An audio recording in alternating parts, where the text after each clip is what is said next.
Hello, YouTube friends. Jamie Hepworth here. I recently told a friend about the scripture study routine that I have implemented in our homeschooling routine. It's the first thing that we do after we say a prayer together to start our family studies. We have some family studies and we have individual studies. And maybe I'll talk about that at another time. But I just wanted to talk about the scripture study portion because I think the way that I approach it can make scripture study a lot more simple and enjoyable for little kids.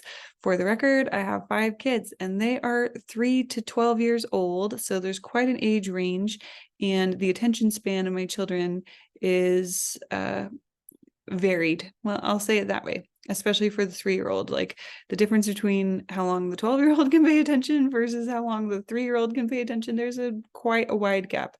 Although I did serve as a Cub Master back when my church was participating in Scouts. And let me tell you, the attention span may not be that different between a 3-year-old and a 12-year-old.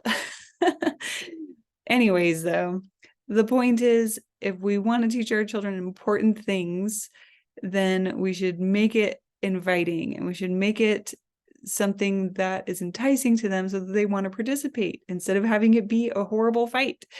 And so one way that we can do that is to involve beautiful images in the process of teaching our children scripture stories, and also allow them to have some say in what is studied. So a very simple thing that you can do is head to your local DI if you have one of those close. Deseret Industries. They sometimes they sell these old boxes, these old gospel art blue boxes. The church actually produces a new spiral bound book that's like less than $5, and it has 130 pictures. I think this has more, but you can see, oh, there's the prodigal son.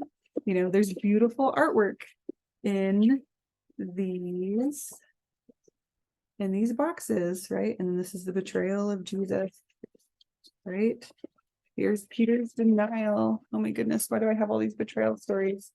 These are all mixed up. Anyways, but the point is, oh, here's Jesus appearing to Mary. There's a lot of artwork in here. And what I do with my kids is I say, oh, who wants to pick the scripture today? And I just make sure that the kids, are basically on a rotation. If you want to be really structured about it, you can have an assigned person and an assigned day or something like that. I don't really do that. I just ask which kid is most excited to participate in this contribution.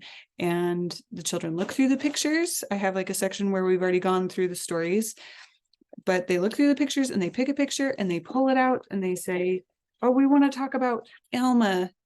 Well, they may not know what the picture is, but I pull it out and I say, oh, let's talk about this picture today. What do you see in this picture? What do you think is going on? And we create a sense of wonder by asking questions and getting curious about the picture and see what they already know. It helps them to feel excited to contribute what they know, to wonder about things, to be observant, to be ready to listen. And then on the back of these gospel art picture boxes, I really like this set because it's very helpful. In the back, they basically have a short, little summary of the story, but they also have some of the full-length scriptures written out, or at least portions of the scriptures written. And so you can tell the scriptures in a story format.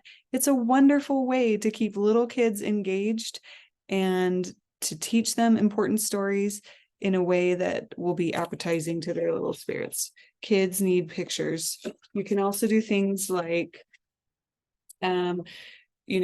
find books that have beautiful gospel type of art.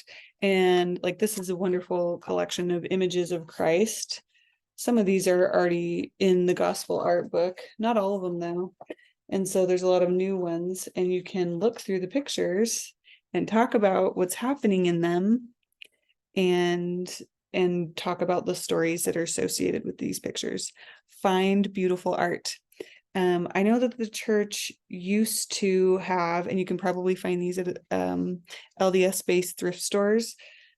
They used to have sort of almost a comic book style retelling of the gospel stories, and that's a really fun way to tell scripture stories as well. But the more quickly you involve images in the process of telling scripture stories, the easier it is for little kids to digest. So, and it doesn't have to be long. It doesn't have to be dramatic. It can be very simple, and important lessons can be remembered. Something that I frequently hear from my kids' teachers at church is that my kids really know the scriptures well, and they know exactly what, what they're studying in the lessons. We do also have Come Follow Me lessons where we do that in the evenings before bedtime. But I think that partially why my children know scripture stories so well is because we have for a long time involved the telling of the whole story in a way that they can, just really bring it to heart and remember it. And it's just really simple. It's not a headache. It can be fun and just take a few minutes and make a really big difference to your kids' day. What have you found that makes scripture study more appealing to little hearts and minds? And how have you been able to communicate your testimony to your kids in simple ways each day? I would love to hear about it. And if you're interested in this content, if you would like to hear more ideas and more content that is similar to this video, go ahead and hit like and subscribe down below, and I will continue to share my thoughts and ideas with you. Have a great day. Bye.